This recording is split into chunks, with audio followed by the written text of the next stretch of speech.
Hello, everybody. My name is Jax James. I am NORML's State Policy Manager, here to chat with y'all today about new and moving legislation from across the country.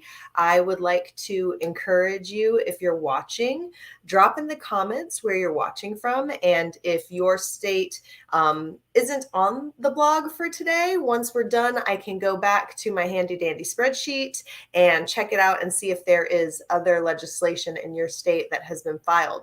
So again, this is an update on newly filed or moving bills from across the country. And we're going to break it down by topic: legalization, decriminalization, medical access, additional types of policy we support, and even some bills out there that we are in opposition to. So I will go ahead and kick it off with the legalization bills while you guys drop where you're watching from in the comments so that I can come back to that. So you'll find the link for today's blog in the description of the live stream, so you can open it up and take a look there. But let's start with legalization. So as you guys know, Minnesota is a state to watch right now. We opined back at the beginning of the year that it was highly likely that this state would legalize through the legislative process this year, and it really is looking like it will. There are two companion bills, HF 100 and SF 73, that both address how adults 21 and older could engage in a legal cannabis market. It would allow for a purchase of 2 ounces of cannabis, home cultivation of up to 8 plants. It would allow for not only private retail cannabis business, but also government-operated dispensaries. Those with prior marijuana convictions could have those expunged, and there would be provisions for on-site consumption lounges and cannabis delivery services. So in the House, HF 100 has passed 11 committees in the House. It has to pass 12 before it goes to the House floor. And in the Senate, SF 73 has passed 6 committees in the Senate. So it also needs to pass 12. So just a few more committees left for the Senate side bill in Minnesota. So if you or anyone that you know lives in Minnesota, make sure you send them this action alert, because this legislation is definitely moving, and we want to keep that support and that pressure going as it completes the process, hopefully in the coming weeks. So let's talk about decriminalization. We've got a newly filed bill in Georgia, HB 551, which would allow for unincorporated areas of the county to impose reduced penalties for possession of an ounce or less. If passed, counties could adopt ordinances where the punishment could not exceed a $1,000 fine, and the fine is paid to the county's treasury. So this would allow those unincorporated areas to also reduce penalties in their locality. Now, in South Dakota, Senate Bill 205 would reduce cannabis penalties related to certain marijuana possession charges. So this bill has passed the Senate Health and Human Service Committee, but then failed to pass the Senate floor with a vote of 14 to 21. So unfortunately, that legislation in South Dakota is dead. Now let's talk about my home state of Texas. We had a hearing yesterday. Happy to have been a part of it.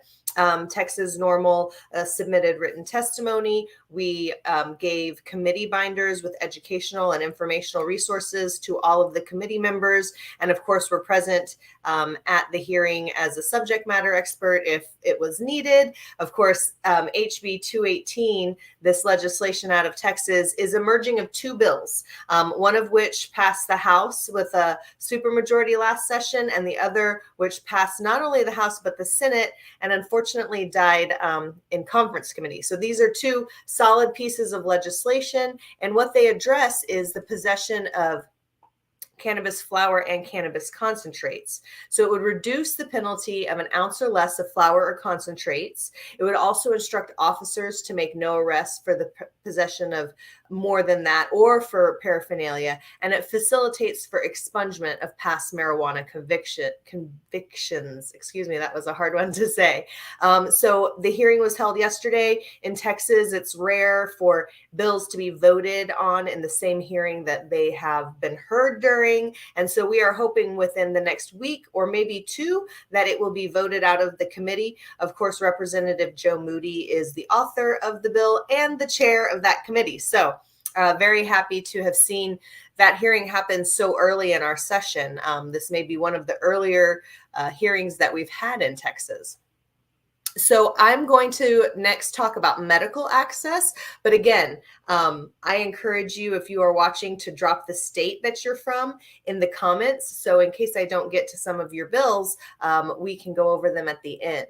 And also, if you have any questions, feel free to leave them there and I'll get to them. All right, so medical access in North Carolina. So SB 3 would create a medical cannabis program in line with, all of these dozens of other states that have done it. And SB 3 was amended and passed out of the Senate 36-10. So big news in North Carolina. The bill now will have to head to the House, where hopefully it will pass as well.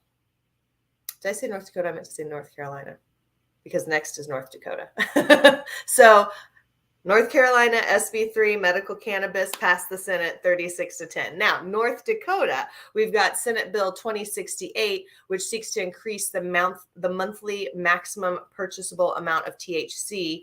It was originally seeking to go from 4,000 to 8,000 milligrams, but it was amended to create a maximum amount of 6,000 milligrams.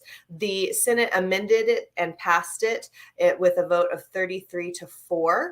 And now SB 2068 has a hearing in the House and Human Services Committee today, actually. So we hopefully will know a little bit more on the trajectory of that bill in North Dakota to increase the purchasable amount of THC for patients. Then we've got South Carolina. There's 3 bills that seek to authorize medical cannabis in South Carolina. They would not only authorize the use of medical marijuana, but would create numerous provisions for registered patients, caregivers, and physicians. The Put Patients First Act would prohibit schools, landlords, employers from discriminating against people that have been registered and engage in the medical cannabis program. This bill has, or one of the 3 bills, Senate 423, has passed the Senate Medical Affairs Committee. So that is on the move in South Carolina. Good news there. Now going to South Dakota, we got the Norths and the Souths for both of these states in this medical update. But in South Dakota, we've got SD1, which would add certain conditions, but removes the ability for patients or others to petition the Department of Health to add qualifying conditions in the future. If passed, new conditions could only be added by an act of legislature. However, the legislation would add AIDS, HIV, ALS, multiple sclerosis, cancer treatment, severe chronic pain, nausea, vomiting, wasting diseases, Crohn's, epilepsy, seizures, glaucoma, and PTSD. So definitely a mixed bag there. It would be nice to add those conditions and leave it with the department to continue to add qualifying conditions in the future. Now, before I come to the additional bills that I want to cover and the bills that we oppose, I'm going to come over to the comment section real quick. So we've got Wisconsin, New Mexico, California. Let's see, who else? Kentucky, Michigan, Nevada, Kansas. All right, awesome. I'm going to go through the rest of these bills and come back. And if there's anything that I didn't cover, we are going to get to it. So coming back to my update. So additional legislation that we wanted to highlight. Some of these have been filed this week or have had some action moving on it. So in Illinois, a newly filed bill, HB 3939, allows counties to license and regulate businesses operating as a public accommodation space to permit the use of cannabis on their premises. Public accommodations include facilities where cannabis are offered, sold, or made public to, or made available to the public. So you can support this ability to have accommodation sites or spaces or consumption lounges, however you want to put it, in Illinois. In Maine, additionally, there's legislative document 839 that would allow cannabis businesses to establish on-premises cannabis consumption spots in designated areas. And in Maryland, there are two bills that discuss parental rights. HB 232 would exclude certain instances involving parents' legal use of cannabis, and SB 653 would protect parents who legally use cannabis for medical reasons. Or I'm sorry, for any reason, excuse me. So HB 232 has passed the House Judicial Proceedings Committee, and SB 653 is scheduled for a hearing in the Senate Judicial Proceedings Committee on the 15th of March. So that is coming up in 2 weeks. If you are in Maryland, definitely click the link there and support these efforts. Two bits of legislation out of Montana. First is House Bill 420. Gotta like that one. And it seeks to remove the 4% tax that is imposed on medical cannabis products. Of course, medicine shouldn't be taxed, and so this is definitely a benefit that we want to point out to those in Montana. Then there's House Bill 673, which would remove the names and related court records of people who had simple possession charges expunged. If passed, the judicial branch would post general notice on their site, providing that information regarding expunged convictions has been removed and is no longer publicly accessible. Another bill out of my state, Texas, House Bill 2562 was filed, and it seeks to require certain group benefit plans offered by the government to their employees to cover low THC cannabis medication. Definitely supporting that bill. And in Washington, a few updates for you. First, we've got SB 5123. This would prohibit employers from hiring or firing an applicant solely based on a failed drug test for cannabis. This bill was amended and passed the Senate 28-21, and it now heads to the House. Separate legislation, HB 1614, allows Washingtonians to home cultivate up to 6 cannabis plants and up to 15 for a total household, regardless of the number of individuals residing in the home. Unfortunately, HB 1614 was pulled from consideration ahead of a planned committee meeting on the final day before a key legislative deadline, killing the bill for this session. So still no home cultivation in Washington for, at least another year. Sorry, guys. Now let's talk about a little bit of legislation that NORML opposes. We've got a couple bills here. The first being out of South Dakota, HB 1053 and SB 3 would prohibit pregnant and breastfeeding women from being issued a medical cannabis card. NORML opposes this effort because we believe that medical decisions are best made between a patient and their physician, absent undue inference from lawmakers. Now, both of these bills have been moving. HB 1053 has passed the House 61-8, and it has also passed the Senate Judiciary Committee 10-2. So it looks like that bill may be passing. And if you are in South Dakota, I definitely encourage you to click on that link and help us oppose that effort. Now, in Maryland, HB 1147 establishes arbitrary potency levels of THC for cannabis flower, solids, and liquid concentrates. If passed, it would prohibit adults from accessing any product that contains more than 15% THC. Clearly, we don't like that. NORML opposes proposed bans on cannabis products because imposing these bans only perpetuate the unregulated market. That's because outlawing these products will drive production and sales of them exclusively underground. This results in undermining the primary goal of legalization, which is disrupt and ultimately replace the underground market with transparent, regulated marketplace where products are tested for safety and are clearly labeled so that consumers can make an educated choice. Now, HB 1147 has a hearing scheduled for the 3rd in the House Economic Matters Committee, and our Deputy Director, Paul Armentano, has crafted some testimony and will be submitting that in opposition to this legislation. Now, the last bill that I want to go over before I come back to the comments and look at y'all's questions and where you're watching from is in New York, Assembly Bill 4890, another THC cap bill. It would create a THC cap of 15% for flower products and 25% on cannabis concentrates. So, of course, for the same reasons as I stated in Maryland, we also oppose that legislation in New York. So, let's come back to the comments. All right, so in Michigan, right now, there is not any currently moving legislation.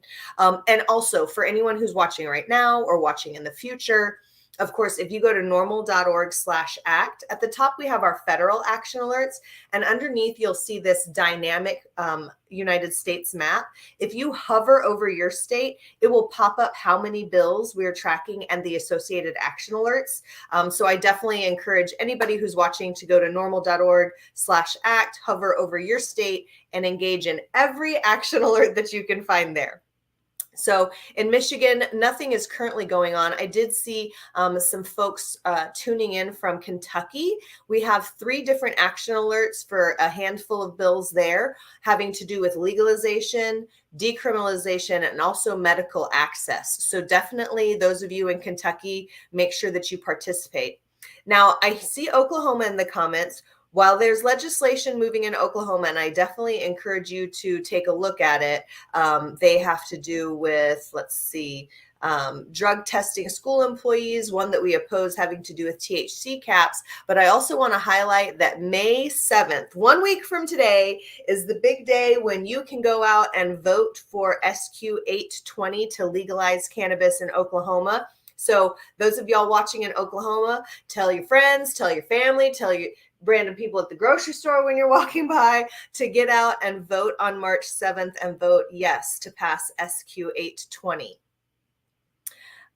Let's go to Indiana now. Indiana, here we go. There are some bills moving in Indiana. There are 4 bills having to do with legalization, 2 bills having to do with medical cannabis, and then 3 bills having to do with decriminalizing either 1 ounce or 2 ounces of cannabis possession. So definitely check that out in Indiana. I see someone watching from Nevada, and right now there is not any currently filed or moving legislation in Nevada. So let's see. Kansas. Kansas has some bills, and I want to make sure I say which ones are correct. All right, Kansas, 3 bills having to do with medical cannabis, a bill having to do with legalization, and then also another bill having to do with release and expungement of convictions. So definitely, if you're watching from Kansas, hover over your state and participate there. Now, in Wisconsin, I don't believe that there's any currently moving legislation right now.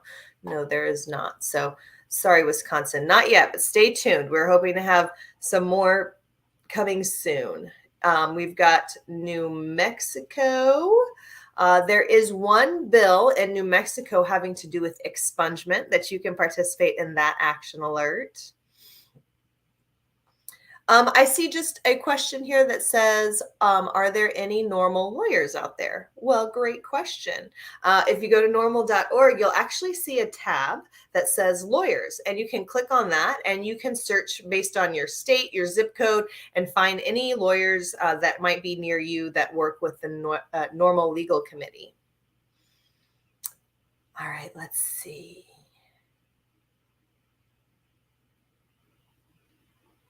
All right. I'm not seeing any other states or questions in here, but I do like seeing you guys chat with each other. That's always nice. So let's highlight what I went over.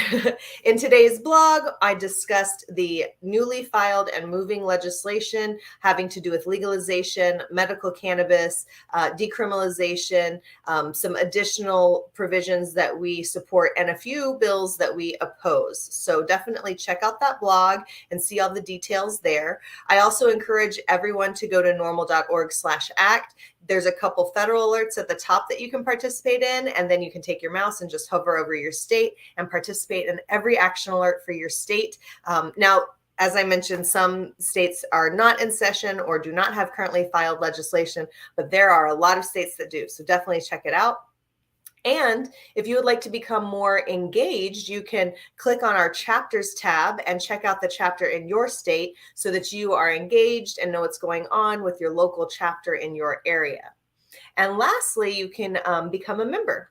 And of course, NORML is a consumer and patient advocacy nonprofit. We focus on legislation that helps and affects both patients and consumers. And so a vast majority, in fact, almost 100% of our funding comes from small donors and members. And so I definitely encourage you to join there or become a donor by making a one-time or a reoccurring donation and support the work that we're doing. We are currently tracking upwards of 400 bills with more to be added this week, and definitely a lot of work going on here at the NORML office.